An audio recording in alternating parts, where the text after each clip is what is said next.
আসসালামু আলাইকুম। আমরা চলে আসছি হযরত কলিম শাহ রহমতুল্লাহ আলাইহ তোরণ। এখান দিয়ে প্রবেশের পথ। ভেতরে ঢুকলে আমরা দেখতে পাবো তার মাজার শরীফ।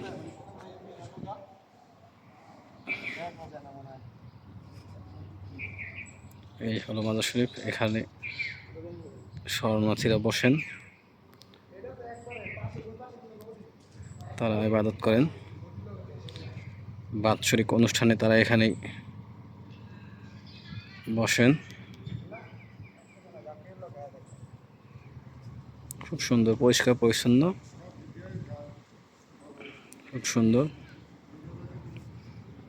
আল্লাহর অলির দরবার শরীফ অবশ্যই সুন্দর হবে।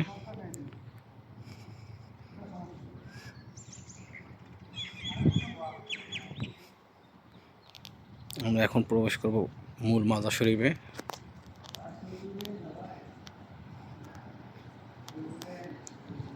এই হইল মাজার শরীফের গেট।